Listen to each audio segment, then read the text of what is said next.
It's easy to hear your favorite artist on WFPK from wherever you are.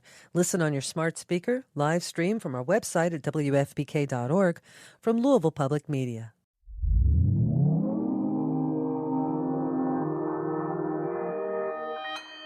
Consequence Podcast Network.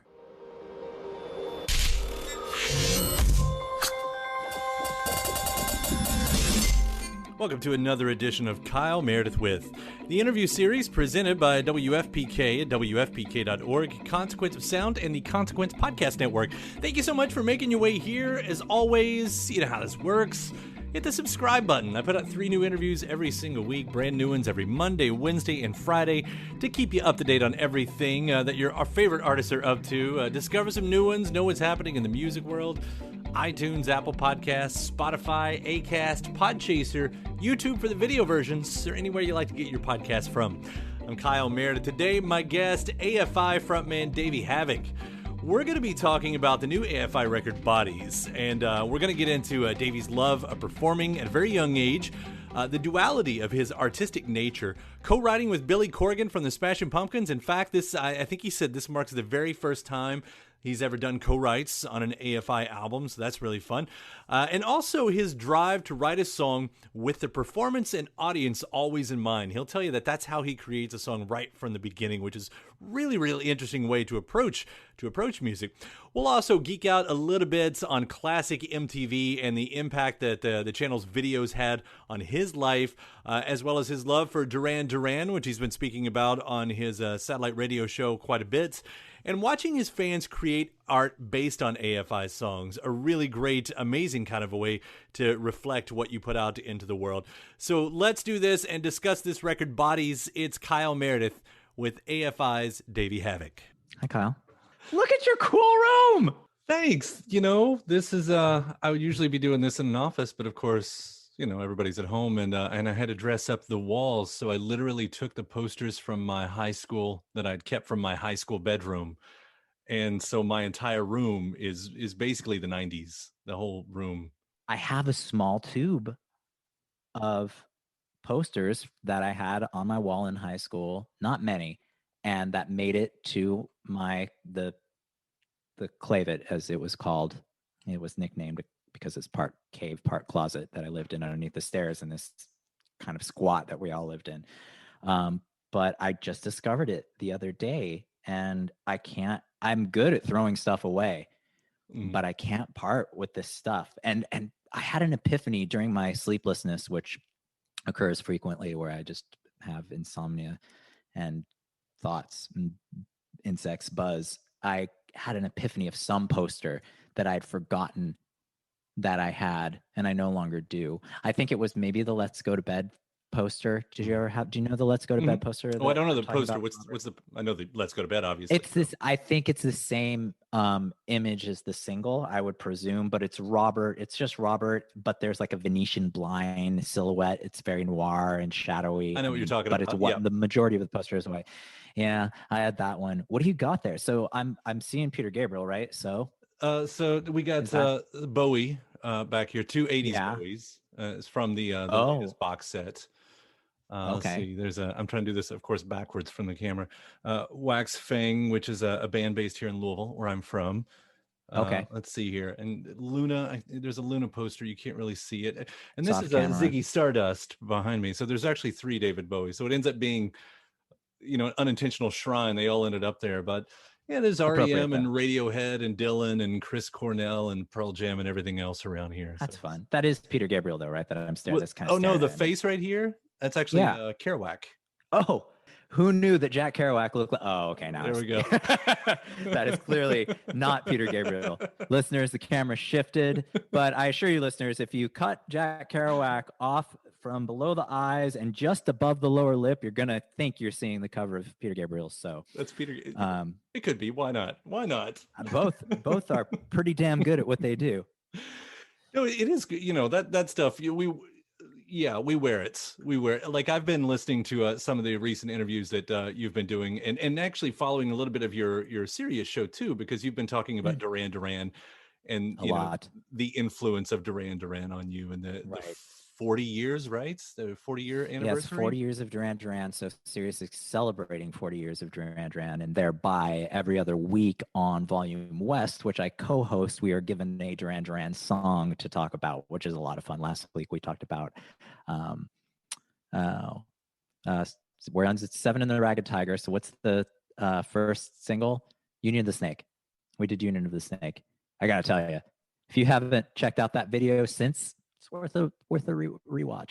It's interesting. I've been doing some mid-career looking at Duran Duran, like the pop trash era, because it wasn't something I paid attention to when it was going on, and sort of trying to figuring out what was happening in that stuff. So it's interesting how just the timing of all of this, how it synced up. Like, okay, I'm there too, just in a different timeline right now. It will catch up to you. I think we're catching up to you pretty quickly. Pop trash was fun. Yeah, Duran Duran is such an. We're having a guest on the show who wrote a 33 and a half about Rio. So last night I just binged. I'm reading about the creation of Rio. It's a lot of stuff I knew for the most part already, because I had read, I've just read about Duran Duran.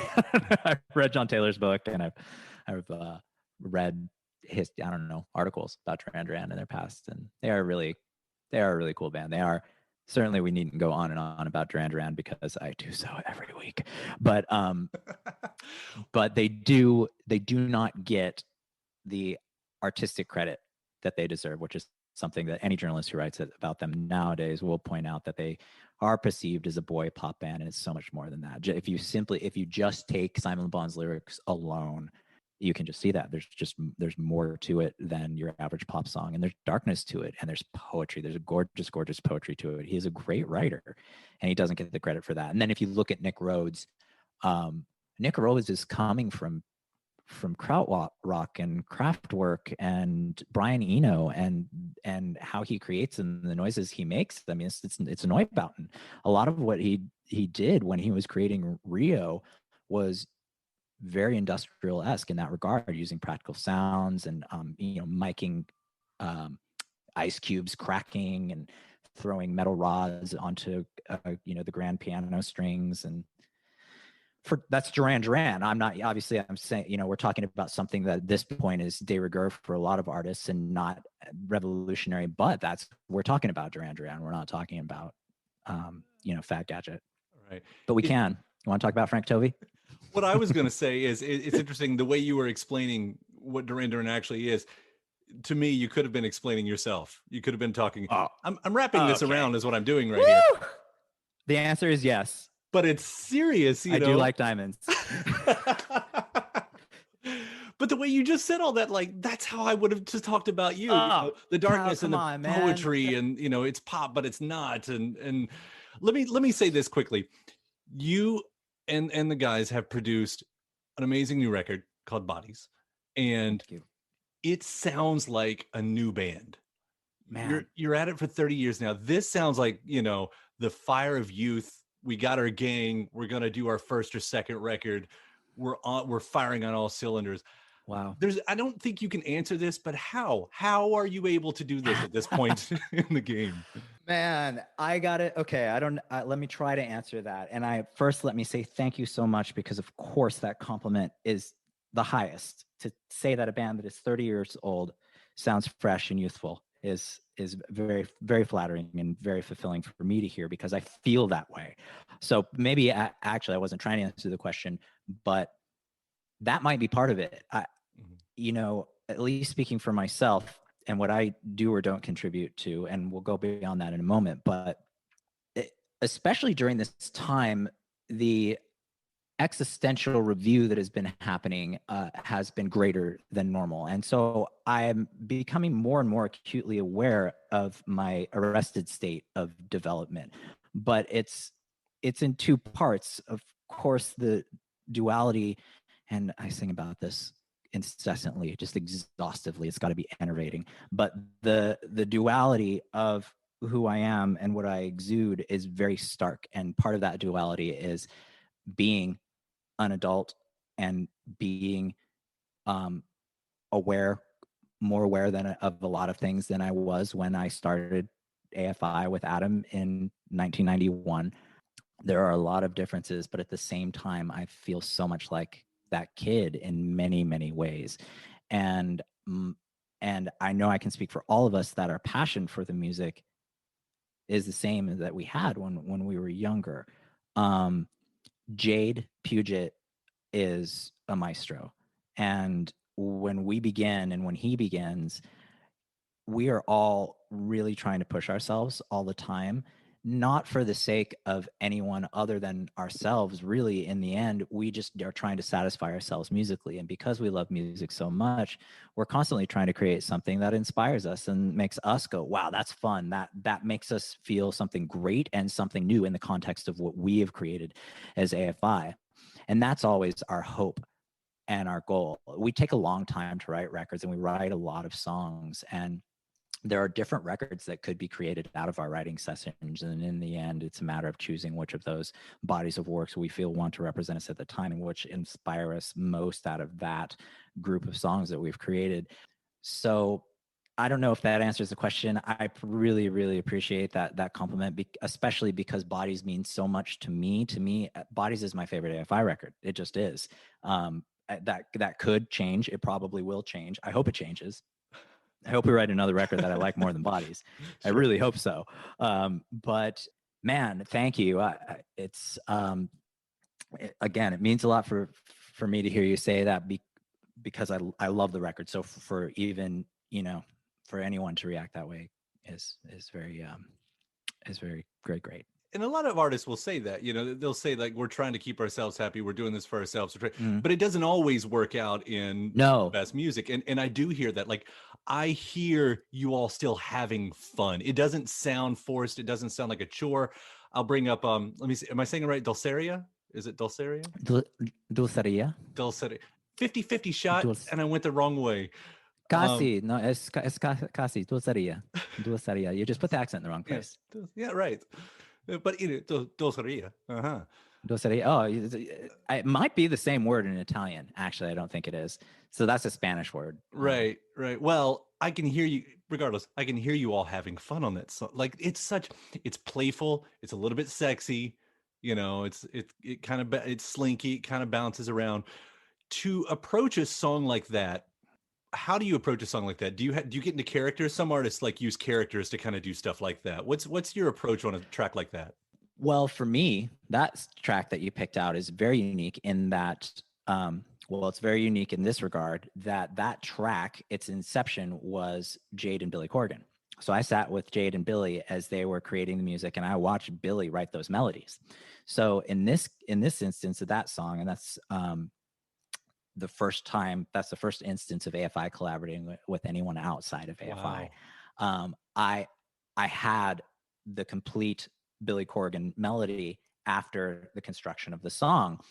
And it was one of those situations where, and this is not unique to that experience, this happens frequently, where the melody tells the story. And that melody can come from Billy Corgan, for instance, or it can come out of the ether, as many songwriters will say, tritely, but I must. When you're creating a melody right there, sometimes the melody will inform the lyric, and or otherwise it can come.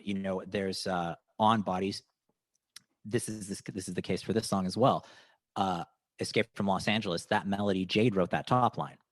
So with Escape from Los Angeles and Dulceria, my participation in the creation of those tracks are exclusively the lyrics, but both of those melodies immediately informed those tales being told by me about me, as always, in those songs.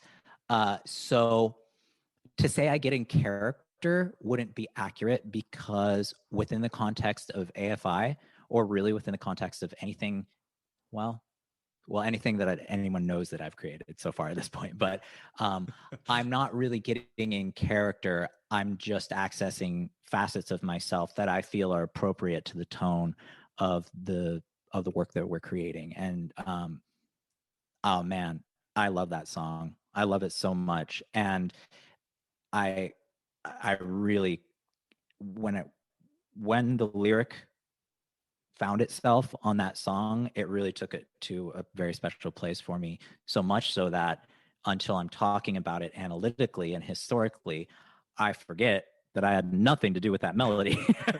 I wish I had. It is an amazing melody, but it also allowed for the first instance of me singing in falsetto in the context of AFI, which is really fun for me, which I only played with before with Dream Car. I don't think I had done so on Black Audio. Not yet, although I did just work on a Black Audio song where my intention is to do a little bit of falsetto on it, but we shall see if anyone ever hears that.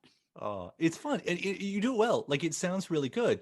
And like, oh, thank you. How much do you think about then of the performance, the entertainer? How much do you think about that as you're writing a song? Because that feels like, a lot of your songs are theatrical in some way. Right. They are very emotive, and the performance is something that I subconsciously hold with me, at least when I'm creating, always. Because from the beginning of AFI, many, many years ago, when we were a punk band, when we were just playing hardcore punk, until now, for me, so I've been saying this a lot. So not entirely, but a huge portion of my impetus to create is that fulfillment of playing the song on stage. For me, the song is a cheat sheet for the audience to know what their roles are and our roles are when we get down to business, which is the live show. When we actually are going to do it. It is the notes, it is the playbook, it is the written speech, and then we go and we do it. And so whether it's conscious or not, I hold that with me when I am contributing to the creation of a song.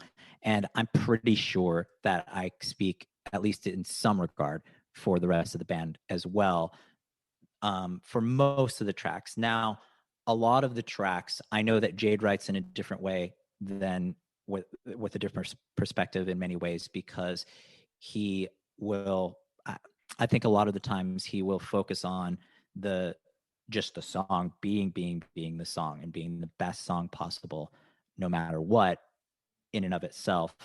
And then later we figure out how to play it live, which I totally respect, because hey, a great song is a great song. Sure.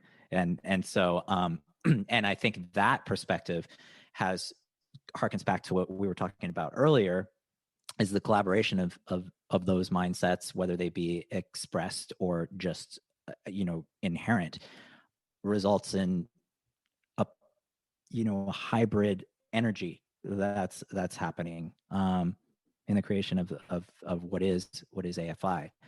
But it makes me think of Jade wrote this glorious song that is called 1948. That again, all I worked on was the lyrics and the title that connects to it. But it is a Black Audio song. But when I'm thinking about this beautiful work of art that he created with this top line that I never ever would have thought of, he certainly wasn't coming from picturing it live. He was coming from, let's write a banger, and he did. So it's hard to speak for anyone but myself. So forgive me, Jade, if I misspoke for you. I love how you put that, though, about the album being a cheat sheet for the audience, because to some degree, then you're writing the song almost always as a duet, it like purposefully as a duet between you and the crowd. That's a great way of putting it, as far as I'm concerned. Being that moment, those moments of the connection with the crowd where everyone's singing and everyone has this, it sounds so trite, but of that unity and that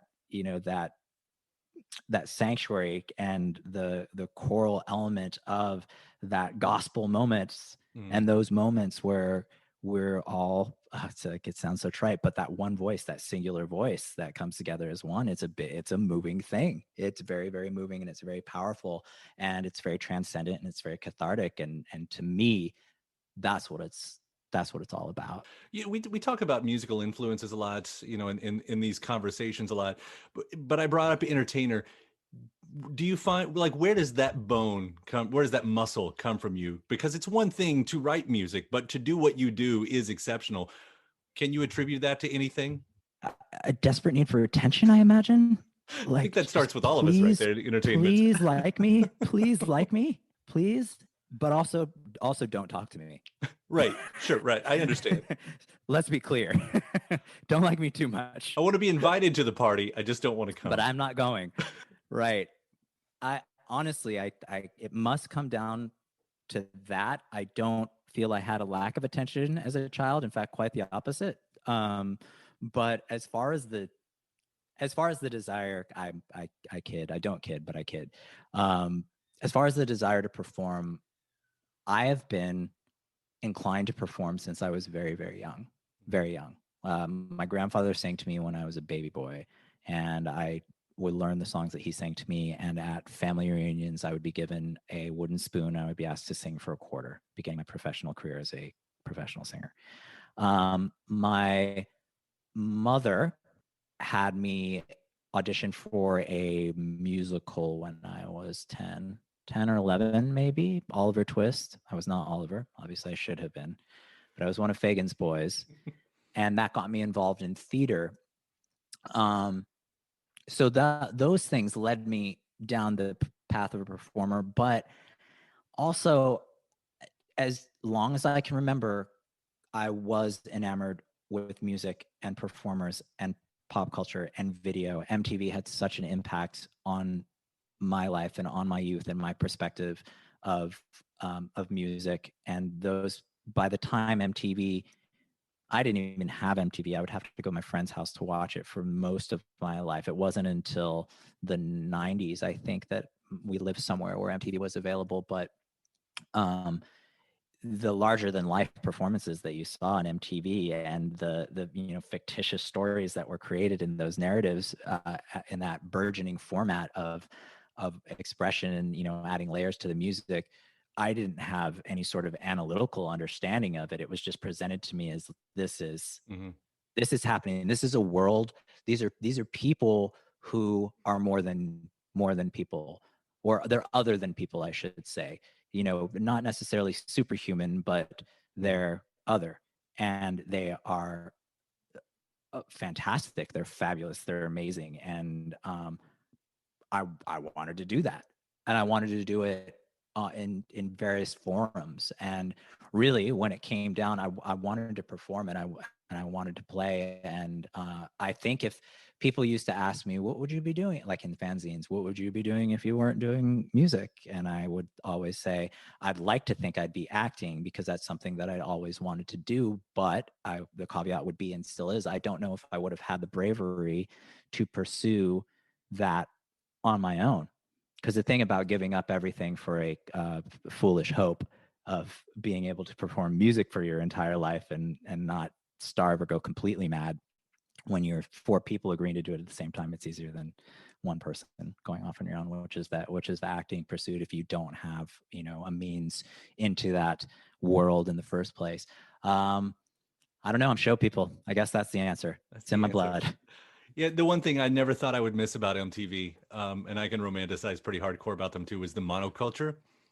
I didn't think the monoculture was as important as it was, but now when I look back on it, even as we were all splintered off into various day parts of the channel, we were all still brought together in some place of a common language that doesn't exist. Yes, it's tough because it disintegrates. And this is where we sound like the old people, I suppose, which is very confronting for me and harrowing for me to be on the other side of this cultural gap. But it's interesting because to me, a monoculture, it was just, in a way, it was just a culture that doesn't exist. We've lost a culture. We've lost we've lost a common point, or at least the option for it. Right. Whether or not we participated in it or not, when speaking of the monoculture, you're generally speaking of the pop culture and the mainstream and the LCD, and generally from what I've understood of it and what I've consumed of it on any sort of level, I find to generally be, vacuous, meretricious at best. But there are some elements that are positive, or even if it is meretricious, you have the option to get involved. You have the option to relate to that and enjoy it momentarily. And everything has dispersed. There is no, I do miss of course we miss the MTV. For as bad as we thought it was, I think the only time I didn't think MTV was bad, when I was too young to know better. Well, that's it. It was what you didn't like on TRL that made you appreciate what was on 120 minutes. It made it important, 120. Now, did those? Let me ask you: were those so? In my memory, see, I never watched. TRL was not a part of my life. Came later on, right? And I was just trying to think of what were they concurrent? Was one? They were. So did they coexist? I think I'm 5 years younger than you, just 5 years younger. So Okay. by the time I was coming up, my 120 minutes is more Matt Pinfield. And so at that point, yeah, it was Carson taking over TRL, which had came from a nighttime slot to begin with. It was an all request thing at night, and the 10 spot. It's the history of MTV. Oh. And so yeah, those two there were things, and and they were the night and day. And it's not that I didn't see TRL, but it's that it gave me a flag to wave. Right. For what was happening at nighttime. And I think that's our identity in music. I mean, it goes way beyond MTV and the conversations we're having here. It's just, how we identify ourselves through the artists that we appreciate. Yes, we did. They gave us hope. They gave us place. They gave us voice. I know I'm running on the time thing here. I kind of want to wrap up with, I mentioned the duets earlier. You mentioned the duets that you have with your audience here. And you've been doing something interesting with the art gallery and allowing your fans, they can do it anyway, I suppose, but your fans have been making artwork for this new record. And it must be such an interesting thing to create this, to birth this piece of art, this music, and put it out there, and then to receive it back through someone else's eyes. What has that been like? It's so fulfilling to create anything that inspires anyone else to create is very surreal to me, because it's just so natural for us. It's just something that whether anyone was listening or not, it's something that I would be compelled to do and that I would, be unable to not do. So I'm so grateful that anyone listens. And then furthermore, to have that creation inspire creation of any sort is surreal and fulfilling and touching. And, we created that forum, that online forum, that little virtual world to showcase some of this art. And it's wonderful. It's just wonderful to see that, people will take pieces of our work and make greater works from it. And if that can continue on and on, that would be, I try not to use this word, but it would be amazing to me. The evolution of a song. It goes in so many different ways than what we would intend. It's really interesting. Yes, the metamorphosis of a song. Davey, I love what you do in Bodies is so good. It's so good. Congratulations on this. Thank you so much. It has been a joy to talk to you. I really appreciate you having me. My thanks to Davey. AFI, the brand new record is called Bodies. Thanks to you for checking out this episode. Don't forget before you leave to hit the subscribe button at any of your favorite podcast places to get 3 brand new interviews every single week, new one every Monday, Wednesday, and Friday. After you subscribe to Kyle Meredith With, head over to WFPK.org, where I do a show Monday through Friday, 6 p.m. Eastern. That's an hour full of song premieres, music news, anniversary spins, bonus interviews, Monday through Friday, 6 p.m. Eastern at WFPK.org. Consequence has your music and film news. You can also find me on the social media spots, Facebook, Instagram, Twitter, all 3 of them at Kyle Meredith. Please follow along, say hi when you do, because that does it for another edition of Kyle Meredith, and I'll see you next time.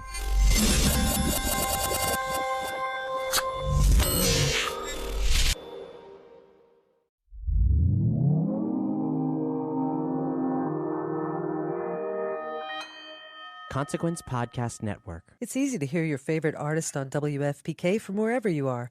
Listen on your smart speaker, live stream from our website at WFPK.org, from Louisville Public Media.